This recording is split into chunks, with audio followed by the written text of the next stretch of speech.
Bismillahirrahmanirrahim.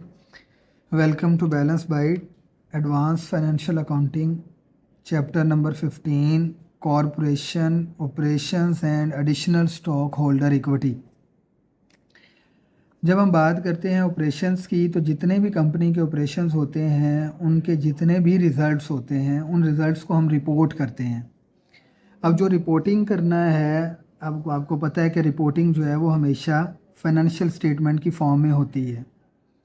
यानी reporting में हम क्या करते हैं, फाइनेंशियल स्टेटमेंट्स बनाते हैं और किस स्टेटमेंट में क्या रिपोर्टिंग करनी है वो हम सबको बड़ा उसके बारे में क्लियरली पता है। तो जितने भी रिज़ल्ट आपके ऑपरेशंस के होते हैं उन ऑपरेशंस की हम रिपोर्टिंग करते हैं। रिपोर्टिंग जो है वो उसमें क्या क्या चीज़ें होती हैं।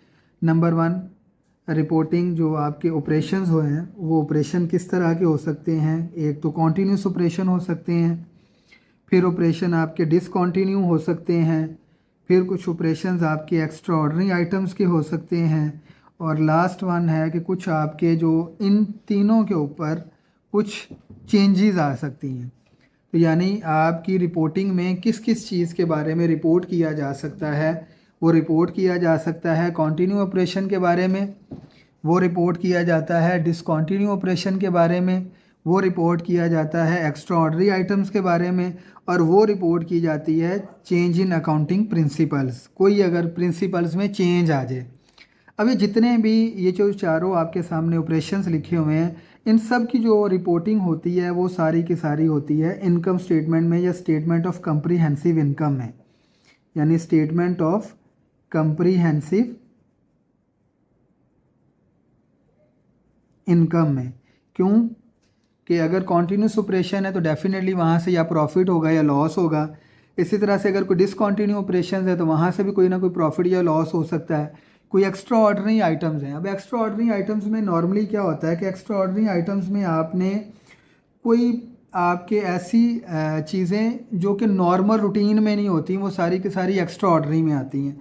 जैसे कि अगर हम बात करें तो इसमें आपके जो है वो एसेट्स की सेल परचेज आ सकती है, वो आपके एक्स्ट्रा ऑर्डिनरी आइटम्स में आ सकती है। इसके अलावा कोई ऐसा आपका रिकॉर्ड, वो जो रिकॉर्ड है वो प्रॉफिट या लॉस दोनों में हो सकता है। यानी एक्स्ट्रा ऑर्डिनरी आइटम्स में आपके जो भी नॉन करंट एसेट्स हैं उनकी सेल परचेज हो सकती है, लॉस या प्रॉफिट हो सकता है, कुछ चेंजेस का इफ़ेक्ट आ सकता है। अब जो चेंजेस हैं ये दो तरह की होती हैं, या तो ये अकाउंटिंग प्रिंसिपल में चेंज होता है या अकाउंटिंग एस्टीमेट में चेंज होता है। अगर तो अकाउंटिंग प्रिंसिपल आप चेंज कर रहे हैं यानी आपका जो चेंज आएगा वो फिर क्यूमुलेटिव चेंज आएगा, यानी प्रीवियस ईयर से चेंज आएगा। यानी जो प्रिंसिपल है फॉर एग्ज़ाम्पल आप वो 2024 में आपने चेंज किया और आपकी कंपनी जो है वो बनी है 2020 में, तो जो चेंज आएगा वो 2020 से लेके 24 और उससे ऑनवर्ड आएगा। इसको कहते हैं क्यूमुलेटिव इफ़ेक्ट। तो जो अकाउंटिंग प्रिंसिपल होते हैं उनके इफ़ेक्ट हमेशा प्रीवियस ईयर्स में भी होते हैं, लेकिन जो अकाउंटिंग एस्टीमेट हैं अगर उनमें चेंज आ जाए तो एस्टीमेट हमेशा करंट ईयर से लेके ऑनवर्ड, यानी आप एक चेंज लेके आए हैं 2024 में तो वो क्या होगा 2024 से लेके ऑनवर्ड ही चेंज आएगा, वो प्रीवियस ईयर में नहीं जाएगा। तो हमने इन सब को रिपोर्ट जाके करना है स्टेटमेंट ऑफ कंप्रीहेंसिव इनकम में।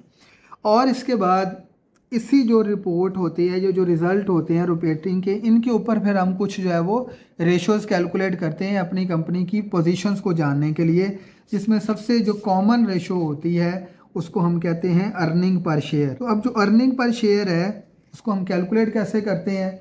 अर्निंग पर शेयर होती है हमारे पास जो है वो net income divided by number of common shares. Normally तो अर्निंग पर शेयर कैलकुलेट करने का ये तरीकाकार है, लेकिन अगर आपको ये कहा जाए कि जी आपने जो है वो अर्निंग पर शेयर कैलकुलेट करनी है ऑपरेटिंग कॉन्टीन्यूस ऑपरेशन पे, तो जो कॉन्टीन्यूस ऑपरेशन की इनकम होगी हम उसके ऊपर कैलकुलेट करेंगे। इसी तरह से जो फिर अगर आपको कहे जी अर्निंग पर शेयर कैलकुलेट करें डिसकॉन्टीन्यू ऑपरेशंस में, तो अगर डिसकॉन्टीन्यू ऑपरेशन में कहेगा तो फिर उसके ऊपर अगर प्रॉफिट या लॉस है तो उसके ऊपर कैलकुलेट करेंगे। इसी तरह से एक्स्ट्रा ऑर्डिनरी आइटम्स पे भी कह सकता है और इसी तरह से आपका जो है वो बाकी अकाउंटिंग प्रिंसिपल के चेंज पे भी कह सकता है। तो ये जो अर्निंग पर शेयर है आप इन सारे के सारे ऑपरेशन की बेस के ऊपर भी कैलकुलेट कर सकते हैं।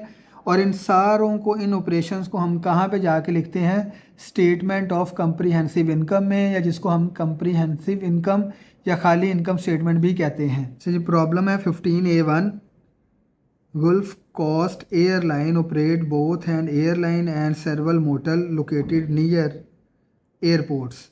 During the year just ended, all motel operations were discontinued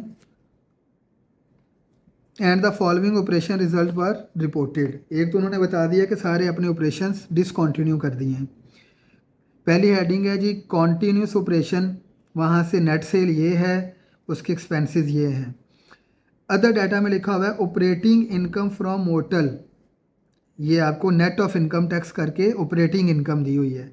gain on sale of motel net of income tax ये दिए हुए हैं। उसके बाद extraordinary loss net of income tax benefit वो आपको ये दिया हुआ है। The extraordinary loss resulted from the destruction of an airline by terrorist, तो एयरलाइन को टेररिस्ट ने अटैक करके जो है वो तबाह कर दिया, तो उसकी वजह से आपके एक्स्ट्रा ऑर्डनरी लॉसेज हुए। Gulf Coast Airline had 1200,000 shares of capital stock outstanding throughout the year. Instruction क्या है, prepare a condensed income statement. Condensed income statement उस इनकम स्टेटमेंट को कहते हैं जिसके अंदर आप पहले ऑपरेशंस के बारे में बताएं, फिर आप डिसकंटिन्यू ऑपरेशन के बारे में बताएं, फिर एक्स्ट्रा ऑर्डिनरी लॉसेस के बारे में बताएं, और फिर उसके बाद आप चेंज इन अकाउंटिंग एस्टीमेट। अगर किसी इनकम स्टेटमेंट में ये 4 प्रॉपर हेड्स की रिपोर्टिंग की जाए तो उसको कंडेंस इनकम स्टेटमेंट कहते हैं।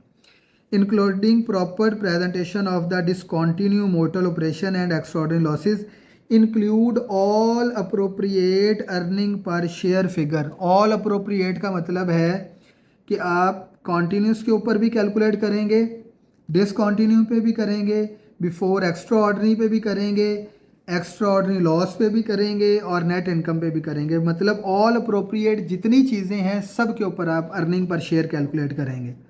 बी पार्ट है assume that you expect the profitability of Gulf Coast airline operations to decline by 6% next year and the profitability of the motel decline by 10%. What is your estimate of the company net earning per share next year?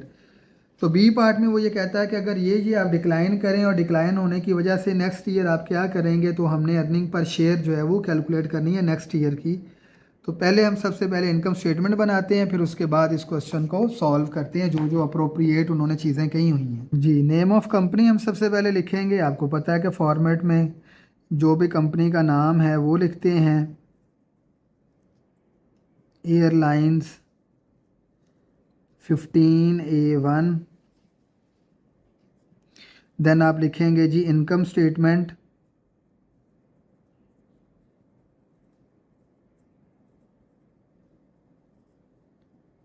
Then है आपके पास for the year ended.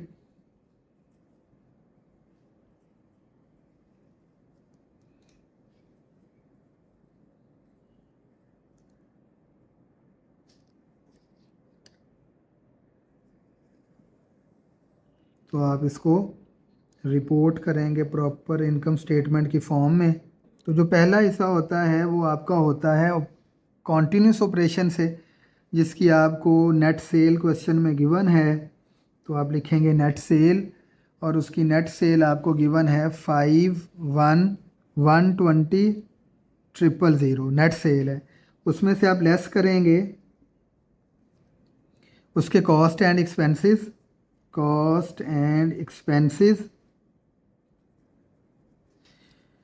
वो हैं जी 43,320,000। अब इनको आप less कर देंगे तो जो आपके पास आंसर आएगा डेट इज़ 780,000, और इसको आप लिखेंगे income from continuous operations. Then है जी नेक्स्ट, उसने कहा था कि प्रॉपर आपने इसको करके लिखना है। तो देन है हमारे पास डिसकॉन्टीन्यूस की हेडिंग देंगे, डिसकॉन्टीन्यूस कॉन्टिन्यू ऑपरेशंस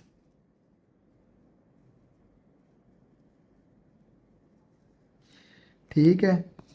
तो उसमें हमें दिया हुआ है डिसकंटिन्यू ऑपरेशन में operating income from hotels,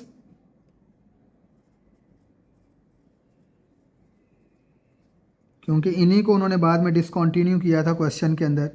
operating income from motels वो है आपकी 864,000 की, और gain on sale of motels, तो gain on sale of motels वो है 4,956,000। तो डिसकंटिन्यू ऑपरेशन जब आपने किया इसका मतलब है कि आपने वो लाइन ऑफ बिज़नेस क्लोज कर दी है। तो लाइन ऑफ बिज़नेस जब आप क्लोज करेंगे तो उसको चलाने के लिए जो ऑपरेटिंग कॉस्ट होती है वो आपकी इनकम बन जाएगी, क्योंकि अब आपने उसको नहीं चलाना। जब आपने उसको नहीं चलाना तो जो उसके ऑपरेटिंग एक्सपेंस होंगे वो आपको सेव हो जाएंगे, और जो ऑपरेटिंग एक्सपेंस आपकी सेविंग होती है वही आपकी इनकम हो जाएगी। इसलिए हमने यहाँ पे लिखा ऑपरेटिंग इनकम फ्रॉम मोटल्स। और उसके बाद जो आपने मोटल सेल किए तो उनके ऊपर आ गया gain on sale of motels, तो वो हमारे पास इनकम आ गई। इन दोनों इनकम्स को जो है वो हम ऐड कर देंगे तो वो आ जाएगा 5,820,000। तो इसको ऊपर वाली अमाउंट में ऐड कर देंगे तो डेट इज़ 13,620,000। उसके बाद जी नेक्स्ट डिसकंटिन्यू के बाद जो अगली हेडिंग आएगी वो आएगी extra ordinary loss, extra ordinary losses.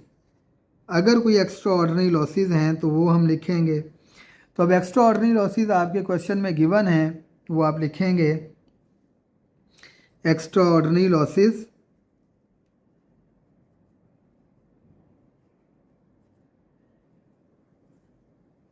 और वो आपको गिवन है 33,60,000।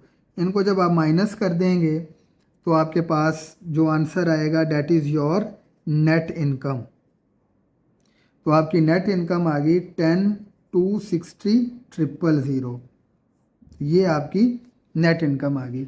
अब उसने ये कहा है कि इसी पार्ट में, यानी ये जो ए पार्ट था इसी में उसने कहा था कि आपने appropriate earning per share calculate करनी है। तो जो appropriate earning per share calculate होंगी, एक तो आपकी अर्निंग पर शेयर कैलकुलेट होंगी कॉन्टीन्यूस ऑपरेशन पे, दूसरी आपकी अर्निंग पर शेयर कैलकुलेट होंगी ये वाली इस अमाउंट पे होंगी, इस अमाउंट पे होंगी, उसके बाद एक्स्ट्रा ऑर्डिनरी लॉस से पहले जो है उस पे होंगी, एक्स्ट्रा ऑर्डिनरी लॉस पे होंगी और इस पे होंगी।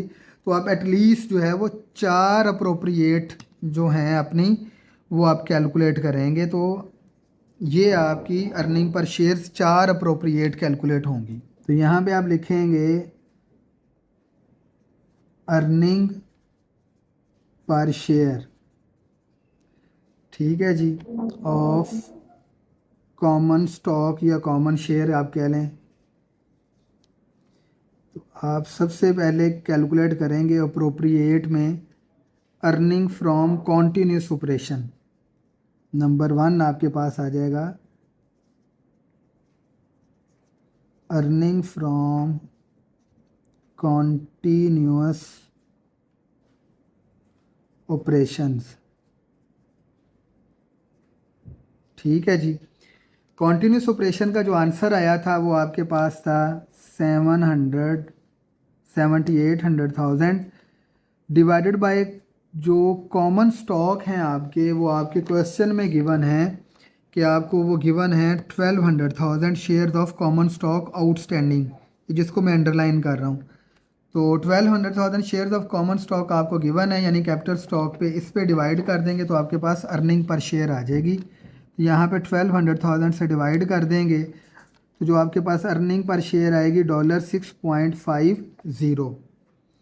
देन आपके पास सेकंड आएगी earning per share from discontinue operations, earning from discontinue operations. तो आप उसकी वैल्यूज़ लिखेंगे, और वो वैल्यूज़ थी आपको 2 चीज़ें थी डिसकंटिन्यू ऑपरेशन से।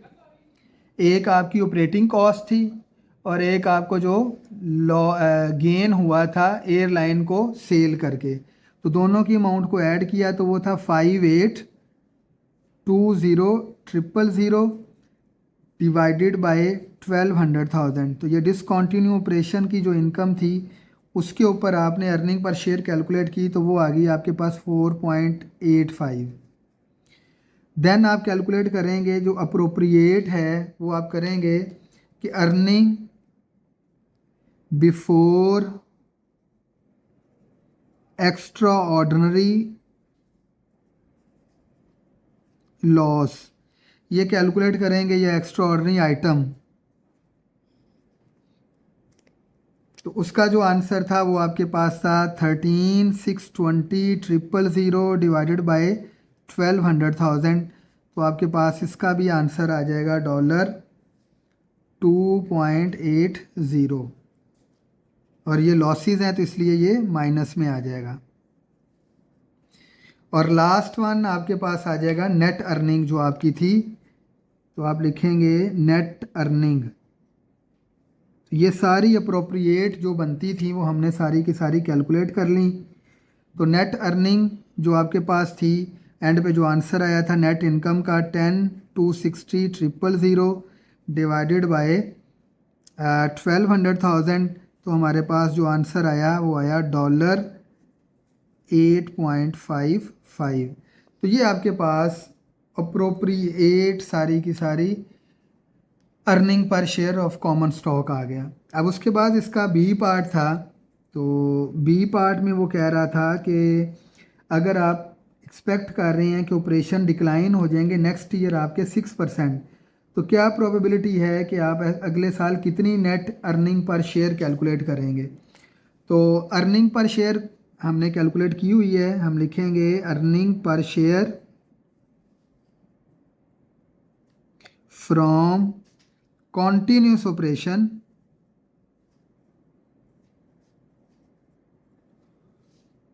वो हमने कैलकुलेट की हुई है $6.50 और एस्टीमेट लेस कर देंगे डिक्रीज। एस्टीमेट डिक्रीज जो अगले साल डिक्रीज आया इसमें वो डिक्रीज था 6.50। अर्निंग पर शेयर का कितना था 6%, तो वो हम डिक्रीज़ लेके माइनस कर देंगे तो वो आ जाएगा 0.39। तो जितना है वो आप माइनस कर देंगे तो आपके पास आ जाएगा 6.11। Estimate net earning, estimate net earning per share next year. तो अगले साल आपके पास जो है ये एस्टिमेटेड अमाउंट है कि आप इतनी जो है वो अर्निंग कैलकुलेट कर सकेंगे। अब यहाँ पे एक परसेंटेज और दी हुई थी कि and the profitability of motors to decline 10%। तो हमने इस 10% को वैसे ही जो है वो नहीं लिया, क्योंकि जब उसके ऑपरेशन ही डिक्लाइन हो जाएंगे 6%, तो अर्निंग पर शेयर जो अब इस साल है उसका 6% लेके लेस कर देंगे तो डायरेक्ट हमारे पास आंसर आ जाएगा। इसलिए हमने प्रॉफिटेबिलिटी के ऊपर गए ही नहीं। एक तरीका का ये था कि आप दोबारा जाके पिछले साल का जो नेट प्रॉफिट था इनकम फ्रॉम कॉन्टीन्यूस ऑपरेशन का, उसमें से जाके 10% लेके माइनस करते, फिर जो आंसर आता उस आंसर के ऊपर दोबारा कैलकुलेट करते। तो हमने सीधा सीधा काम किया कि हमारे पास earning per share from continuous operation given था, उसमें से जितना एस्टीमेट डिक्रीज़ होना था वो माइनस कर दिया, तो अगले साल की हमारे पास अर्निंग पर शेयर आ गई। और 10% को हमने यूज़ नहीं किया और ना ही वो यूज़ होना बनता था, क्योंकि उसका जो एग्जैक्ट आंसर था वो हमने कैलकुलेट कर लिया है। इसमें किसी किस्म की कोई क्वेरी हो तो क्वेश्चन से रिलेटेड आप जाके कमेंट सेक्शन में मैसेज कर सकते हैं। और 15B1 सेम है, वो आप लोगों ने खुद करना है। Thank you so much. अल्लाह हाफिज़।